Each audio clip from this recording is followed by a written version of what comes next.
വണ്ടി മുന്നോട്ടെടുത്തപ്പോൾ തന്നെ പൂർവി സീറ്റിൽ കണ്ണടച്ച് കിടന്നു. വയ്യ, വരേണ്ടിയിരുന്നില്ല, വീട്ടിൽ തന്നെ നിന്നാ മതിയായിരുന്നു. പൂർവി തൻ്റെ ഉള്ളിലെ വിങ്ങലടക്കിക്കൊണ്ടോർത്തു. തൊട്ടരികിൽ നിന്ന് മറ്റുള്ളവരുടെ പതിഞ്ഞ ശബ്ദത്തിലുള്ള കൊഞ്ചലും കുറുകലും കേൾക്കെ പൂർവിയുടെ അടഞ്ഞ മിഴിക്കുള്ളിൽ നിന്ന് മിഴിനീർ കുതിച്ചു ചാടാൻ വെമ്പി. അറിയാതെ തൊണ്ടക്കുഴിയിൽ നിന്ന് ഒരു ഗദ്ഗതം പുറത്തേക്ക് ചാടി. അവൾ അതിനെ നിയന്ത്രിക്കാൻ എന്നോണം വിൻഡോയ്ക്ക് നേരെ സീറ്റിൽ മുഖമമർത്തി വെച്ചു. പക്ഷേ ഉണ്ണി ഇതൊന്നും അറിയാതെ ഫോണിൽ കാര്യമായ തിരച്ചിലിലാണ്. വണ്ടിയിലെ മങ്ങിയ വെളിച്ചത്തിൽ ആരും ഇതൊന്നും ശ്രദ്ധിച്ചതുമില്ല. വണ്ടിയൊന്ന് കുഴിയിൽ ചാടിയപ്പോഴാണ് ഉണ്ണി ഫോണിൽ നിന്നും ഇടം മാറ്റി സൈഡിലേക്ക് നോക്കിയത്. അന്നേരം അവൻ കാണുന്നത് എല്ലാവരും തൻ്റെ പാതികളെ നെഞ്ചിൽ ചേർത്ത് പിടിച്ചിരിക്കുന്നതാണ്. അവൻ വേഗം മുഖം തിരിക്കാൻ ഒരുങ്ങുമ്പോഴാണ് അക്കു അവന് നേരെ തിരിഞ്ഞത്. ഉണ്ണിയെ, സ്പർശനസുഖം കിട്ടിയില്ലായോ? അക്കു ഒരു ആക്കലോടെ അവനോട് പതിയെ ചോദിച്ചു. കിട്ടി കിട്ടി, ഞാൻ മാവ് കുഴച്ചുകൊണ്ടിരിക്കുക, അതുകൊണ്ടെങ്കിലും തൃപ്തിപ്പെടട്ടെ, ഉണ്ണി നിഷ്കുവായി പറഞ്ഞു. ഉണ്ണി കുറച്ച് ഉച്ചത്തിൽ തന്നെയാണത് പറഞ്ഞത്. എല്ലാവരും കേൾക്കട്ടെ എന്ന് കരുതി. അവന് എല്ലാവരുടെയും മുന്നിൽ താനെല്ലാം തികഞ്ഞവനാണെന്ന് കാണിക്കണമായിരുന്നു. അതിനു വേണ്ടി മാത്രമാണ് അവനത് പറഞ്ഞത്. അതിൻ്റെ ഡബിൾ മീനിങ് മനസ്സിലായതുപോലെ വോയിസൊക്കെ ചിരിക്കാൻ തുടങ്ങി. ഭാര്യമാരൊക്കെ ഒന്നും മനസ്സിലാവാതെ കേട്ടു നിന്നു. പൂർവിയെ ശ്രദ്ധിച്ചാണ് ഉണ്ണി പറയുന്നത്. അവളൊന്നും മനസ്സിലാവാതെ മുഖം ചുളിച്ചു. അപ്പോഴേക്കും ഉണ്ണി ആരെയോ കാണിക്കാൻ എന്ന പോലെ വിൻഡോ സീറ്റിൻ്റെ ഇടയിൽ കൂടി കൈയിട്ട് അവളുടെ മാറുകളെ തഴുകാൻ തുടങ്ങി. പൂർവി ആദ്യം ഞെട്ടിപ്പോയെങ്കിലും അവൾ വേഗം അവൻ്റെ കൈ പിടിച്ച് മാറ്റാൻ ശ്രമിച്ചു. അത് കാണെ ഉണ്ണി വാശി പോലെ അവിടെ പിടിച്ചു ഞെക്കിക്കൊണ്ടിരുന്നു. അവൾ സഹികെട്ട് അവന് കേൾക്കാൻ പാകത്തിന് മെല്ലെ പറഞ്ഞു. വിടുണ്ണിയേട്ടാ, ആരെയും കാണും. അവൾക്കെന്തോ ജാള്യത തോന്നുന്നുണ്ടായിരുന്നു. ഒപ്പം ഉണ്ണിയോട് വല്ലാത്ത വെറുപ്പും. ഞങ്ങളുടെ സ്വകാര്യതയിൽ കാണിക്കേണ്ട കാര്യം അവൻ പരസ്യമായി ചെയ്യുന്നതിൽ. അവൾ ദേഷ്യത്തോടെ അവൻ്റെ വിരലിൽ അമർത്തിപ്പിച്ചി. ഓ! ഉണ്ണിയിൽ നിന്നും വേദനയോടുള്ള ശബ്ദം പുറത്തേക്ക് വന്നു. അതെല്ലാവരും കേൾക്കുകയും ചെയ്തു. എന്താ ഉണ്ണി? അവൻ്റെ ശബ്ദം കേട്ട് എല്ലാവരും ഒന്നിച്ചു ചോദിച്ചു. അതൊന്നുമില്ലടാ, മാവ് കുഴയ്ക്കൽ നിന്ന് പോയതാ, ഉണ്ണി ഒരു ഇലയോടെ പറഞ്ഞു. അന്നേരം അവന് എല്ലാം തമാശയായിരുന്നു. എങ്ങനെ, ഏത്, എവിടെ പറയണം, എവിടെ പറയണ്ട എന്നൊന്നും ചിന്തിച്ചില്ല. ഉണ്ണിയിൽ നിന്ന് വന്ന വാക്കുകൾ കേട്ട് പൂർവി ഞെട്ടിത്തിരിഞ്ഞു നോക്കിപ്പോയി. അപ്പോൾ ഉണ്ണിയേട്ടൻ നേരത്തെ പറഞ്ഞതിൻ്റെ അർത്ഥം ഇതായിരുന്നു? എന്തിനാ ഉണ്ണിയേട്ടാ എന്നെ എങ്ങനെ? പൂർവി നിശബ്ദയുമായി തേങ്ങിപ്പോയി. എന്താ ഫൈസിക്ക മാവ് കുഴയ്ക്കില്ലെന്ന് പറഞ്ഞാൽ? ഫൈസിയുടെ വൈഫ് ഇവർ പറയുന്നത് മനസ്സിലാവാതെ ചോദിച്ചു. പറഞ്ഞു കൊടുക്കടാ ഫൈസി, ആൽബി പിറകിൽ നിന്ന് വിളിച്ചു പറഞ്ഞു. അത് എൻ്റെ മോൾക്ക് ഇക്ക റൂമിലെത്തിയിട്ട് പറഞ്ഞു തരാവേ, ഫൈസി ഒരു കൊഞ്ചലോടെ പറഞ്ഞു. പിന്നെയും അവർ ഓരോന്ന് സംസാരിച്ചുകൊണ്ട് അവരുടെ യാത്ര തുടർന്നു. പുലർച്ചെ 5 മണിയായപ്പോഴാണ് അവർ ഊട്ടിയിലെത്തിയത്. അടുത്തടുത്തായുള്ള സിംഗിൾ റൂം വില്ലയാണ് അവർ ബുക്ക് ചെയ്തത്. ഡാ, ഇനി കുറച്ചുറങ്ങി ഫ്രഷ് ആയിട്ടൊക്കെ പുറത്തു പോകാം, കണ്ണൻ എല്ലാവരോടുമായി പറഞ്ഞു. അതാ നല്ലേ, കുറച്ച് ക്ഷീണം തീർക്കട്ടെ. അത് കേട്ട് അക്കു പറഞ്ഞു. എന്നാ എല്ലാവരും വിട്ടോ, ഒരു 9 മണിക്കിനി എല്ലാവർക്കും കാണാം, കണ്ണൻ പറഞ്ഞു. അതോടെ എല്ലാവരും അവരുടെ വില്ലയിലേക്ക് പോയി. ഉണ്ണിയുടെയും ഫൈസിയുടെയും വില്ല അടുത്തടുത്താണ്. മറ്റുള്ളവരുടേത് കുറച്ച് മുന്നോട്ട് നടക്കണം. റൂമിൽ കയറിയപ്പോൾ തന്നെ പൂർവി ബാത്റൂമിലേക്കാണ് ഓടിയത്. ഒരു ഹാളും ബെഡ്റൂമും വിത്ത് അറ്റാച്ച്ഡ് ബാത്റൂമുമുള്ള വില്ലയായിരുന്നു അത്. അവൾ ഫ്രഷായി ഇറങ്ങിയപ്പോൾ തന്നെ ഉണ്ണിയും കയറിയിരുന്നു. അവൾ വണ്ടിയിൽ നിന്ന് നന്നായി ഉറങ്ങിയത് കാരണം ഉറക്കം വരുന്നുണ്ടായിരുന്നില്ല. അവൾ ഡോർ തുറന്ന് ഹാളിലേക്ക് ഇറങ്ങി. ഒരു നിമിഷം റൂമിൽ ഉള്ളതിനേക്കാൾ തണുപ്പ് ഹാളിലാണെന്ന് തോന്നിപ്പോയി. അവളുടെ ശരീരം ഒന്നാകെ വല്ലാത്തൊരു തണുപ്പ് വന്ന് മൂടി. അവൾ ഗ്ലാസ് വിൻഡോയുടെ അടുത്തുള്ള ദിവാൻ കോട്ട് സോഫയിൽ ചാഞ്ഞിരുന്നു കൊണ്ട് പുറത്തേക്ക് നോക്കി. പക്ഷേ മഞ്ഞാൽ മൂടപ്പെട്ടതിനാൽ പുറത്തെ കാഴ്ചകളൊന്നും കാണുന്നില്ലെങ്കിലും അവൾ വെറുതെ പുറത്തേക്ക് നോട്ടമിട്ടിരുന്നു. കുറച്ചു കഴിഞ്ഞിട്ടും ഉണ്ണിയെ കാണാതെ വന്നപ്പോൾ പൂർവി ഉണ്ണിയെയും തേടി റൂമിലേക്ക് ചെന്നു. അപ്പോൾ അവൻ കുളിയൊക്കെ കഴിഞ്ഞ് കിടക്കാനുള്ള പുറപ്പാടിലാണ്. അവൻ ബെഡിലിരിക്കും നേരമാണ് ഡോറിനടുത്ത് നിൽക്കുന്ന പൂർവിയെ കാണുന്നത്. എന്താ പൂർവി അവിടെ തന്നെ നിൽക്കുന്നേ? ഇങ്ങോട്ട് വാ, കുറച്ച് കിടക്കാം, വാ, ഉണ്ണിയൊരു പുഞ്ചിരിയോടെ പറഞ്ഞു. അവൻ്റെ മുഖത്തെ പുഞ്ചിരി കണ്ടപ്പോൾ അവളുടെ ഉള്ളിൽ അലയടിച്ച നോവ് താനെ മാഞ്ഞു പോകുന്നത് അവൾ അറിഞ്ഞു. ഉണ്ണിയേട്ടാ, നമുക്ക് ഹാളിൽ പോയിരുന്ന് സംസാരിച്ചിരുന്നാലോ? അവൾ ആകാംക്ഷയോടെ ചോദിച്ചു. നെറ്റിയിൽ അവൻ്റെ നെഞ്ചിലെ ചൂട് പറ്റി ഇരുന്നു കൊണ്ട് അവനോട് എന്തൊക്കെയോ സംസാരിക്കണമെന്ന് തോന്നി അവൾക്ക്. ഏയ്, നിനക്കെന്താ വട്ടുണ്ടോ? എല്ലാവരും ഇപ്പോൾ ഉറങ്ങിയിട്ടുണ്ടാകും, നമുക്കും കിടക്കാം, വാ. അതോടെ പൂർവിയുടെ മുഖം മങ്ങി. ഉറങ്ങാൻ വേണ്ടിയാണോ വണ്ടിയും പിടിച്ച് കഷ്ടപ്പെട്ട് ഇങ്ങോട്ട് വന്നത്? അവിടെ തന്നെ കിടന്നാൽ പോരെ? പൂർവി മനസ്സിലോർത്തു. അവളൊന്ന് മടിച്ചെങ്കിലും ഇങ്ങനെയെങ്കിലും അവൻ തൻ്റെ ഒപ്പമുണ്ടല്ലോ എന്ന് കരുതി അവൾ അവൻ്റെ അടുത്തായി ചെന്ന് കിടന്നു. അവൾ വന്നു എന്ന് കണ്ടപ്പോൾ തന്നെ ഇരുവരുടെയും മേലേക്ക് കാലിക്കീഴിലുണ്ടായിരുന്ന ബ്ലാങ്കറ്റ് വലിച്ചിട്ടു. അവൾ സംശയത്തോടെ അവനെ നോക്കി. അപ്പോൾ അവൻ്റെ മുഖത്ത് ഒരു കള്ളച്ചിരിയുണ്ടായിരുന്നു. അത് കാണെ അവളുടെ കവിളുകൾ ചുവന്നിരുന്നു. ഉണ്ണി അവളെ ഇടുപ്പിൽ പിടിച്ച് തൻ്റെ അടുത്തേക്ക് വലിച്ചടുപ്പിച്ചു. ഉണ്ണിയേട്ടാ, അവൾ അറിയാതെ വിളിച്ചുപോയി. അവളിൽ സന്തോഷവും ആകാംക്ഷയും നിറഞ്ഞു. പെട്ടെന്നാണ് അവൻ അവളുടെ പലാസോ ഇന്നറടക്കം വലിച്ചു താഴ്ത്തിയത്. അവൾ എന്തെങ്കിലും പറയുന്നതിന് മുന്നേ അവൻ അവളിലേക്ക് ആഴ്ന്നിറങ്ങിയിരുന്നു. ആ നേരം വേദന തോന്നിയെങ്കിലും അവൻ്റെ ഈ പ്രവൃത്തിയിൽ അവൾ സ്റ്റെക്കായി പോയിരുന്നു. ശരിക്കും ഭാര്യ തന്നെയാണോ ഞാൻ? പൂർവി ആ കിടപ്പിൽ കിടന്നുകൊണ്ട് തന്നെ ചിന്തിച്ചു പോയി. 2 നിമിഷം നീണ്ട കിതപ്പിനു ശേഷം അവൻ തളർന്നുകൊണ്ട് മറുസൈഡിലേക്ക് വീണു. അപ്പോഴും പൂർവി ഒരു ശില പോലെ കിടക്കുകയായിരുന്നു. കിതപ്പ് ഒന്നടങ്ങിയതിനു ശേഷം ഉണ്ണി അടുത്ത് കണ്ട തോർത്തെടുത്ത് അരഭാഗം തുടച്ച് പൂർവിയുടെ അരയിൽ ആ തോർത്തിട്ട് കൊടുത്തുകൊണ്ട് പറഞ്ഞു, തുടച്ച് കളഞ്ഞേക്ക്, എനിക്ക് നന്നായി ഉറക്കം വരുന്നു. അത് പറയലും അവൻ മറുസൈഡിലേക്ക് ചെരിഞ്ഞു കിടക്കലും കഴിഞ്ഞിരുന്നു. അവൾ ഒരു നിർവികാരതയോടെ ചെരിഞ്ഞു കിടക്കുന്ന ഉണ്ണിയെ നോക്കി. ആ നേരം തന്നെ ഒരു തുള്ളി മിഴിനീർ ആദോരം ഒഴുകിയിറങ്ങിയിരുന്നു. എന്തേ ഉണ്ണിയേട്ടാ, എൻ്റെ അതിരങ്ങളെ രുചിച്ചില്ല? എന്തേ എൻ്റെ മാറുകളെ താലോലിച്ചില്ല? എന്തേ അതിനൊന്നും കൊള്ളാത്തവളാണോ ഞാൻ? പൂർവി സ്വയം ചോദിച്ചു പോയി. അതൊക്കെ പോട്ടെ ഉണ്ണിയേട്ടാ, കുറച്ച് സമയം എന്നോട് സ്നേഹത്തോടെ സംസാരിച്ചൂടെ? ആ നെഞ്ചിലെ ചൂടിൽ എന്നെ പൊതിഞ്ഞു പിടിച്ചൂടെ? അപ്പോഴേക്കും ഉണ്ണിയുടെ കൂർക്കംവലി അവിടെ ഉയർന്നിരുന്നു. അവൾ അവനെയൊന്ന് നോക്കി ബെഡിൽ നിന്ന് എഴുന്നേറ്റ് ബാത്റൂമിലേക്ക് നടന്നു. ഫ്രഷായി ബാത്റൂമിൽ നിന്ന് ഇറങ്ങി പലാസയും എടുത്തണിഞ്ഞ് റൂമിൻ്റെ ഡോറും തുറന്ന് വീണ്ടും ഹാളിലേക്ക് തന്നെ നടന്നു. അവൾക്കറിയാമായിരുന്നു താൻ അവിടെ കിടന്നാൽ ഉണ്ണിയിൽ നിന്ന് പലതും ആഗ്രഹിച്ചു പോകുമെന്ന്. അത് തൻ്റെ ഹൃദയത്തെ അങ്ങേയറ്റം വേദനിപ്പിക്കുമെന്ന്. അവൾ കുറച്ചു മുൻപ് ഇരുന്ന അതേ ഇരിപ്പിടത്തിൽ തന്നെ സ്ഥാനം പിടിച്ചു. പക്ഷേ കുറച്ച് മുൻപുണ്ടായ അവളുടെ മുഖത്തെ വെളിച്ചം ഇപ്പോൾ അവിടെ ഉണ്ടായിരുന്നില്ല. പകരം ഇരുട്ട് വ്യാപിച്ചിരുന്നു. നിമിഷം കഴിയും തോറും തണുപ്പ് കൂടുതലായി വന്നു. അതവൾക്ക് സഹിക്കാൻ പറ്റുന്നുണ്ടായിരുന്നില്ല. അവളുടെ പല്ലുകൾ തമ്മിൽ കൂട്ടിമുട്ടി ശരീരം ഒന്നാകെ വിറച്ചു.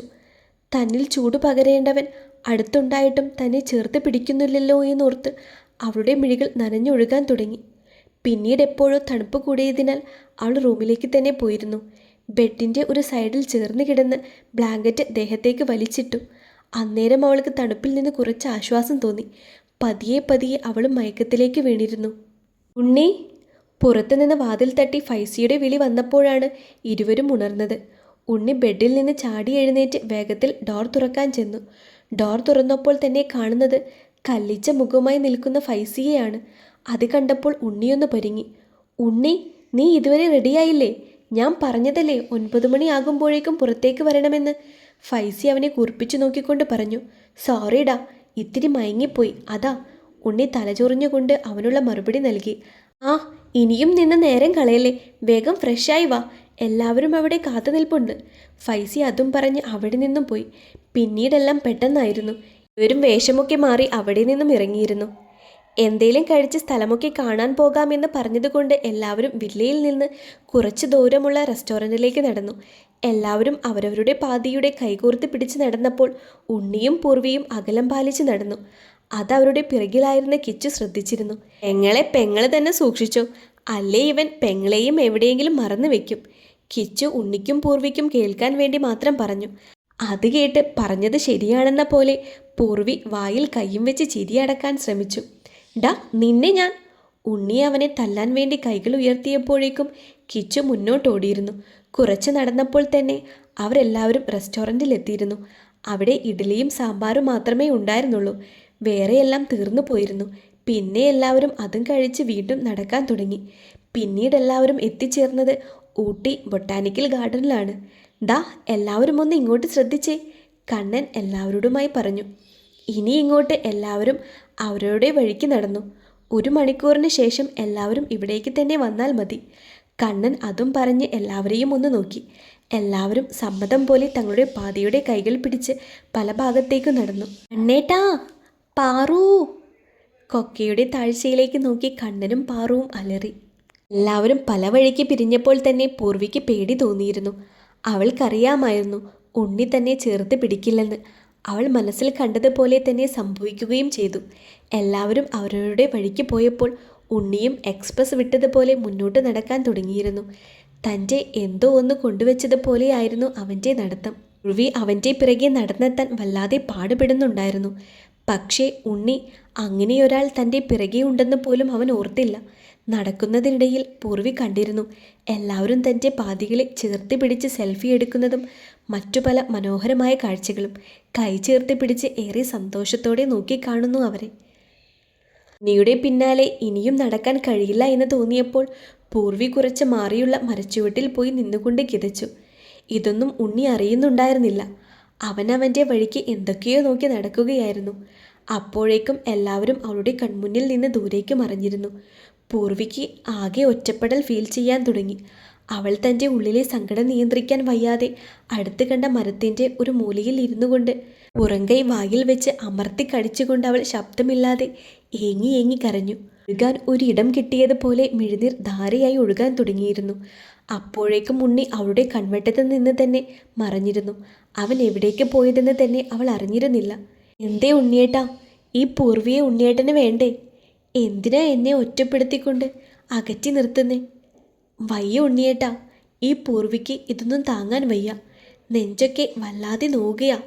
അവൾ സ്വയം പദം പറഞ്ഞ് തൻ്റെ ഉള്ളിലെ വിങ്ങൽ കണ്ണീരായി ഒഴുക്കിക്കൊണ്ടിരുന്നു.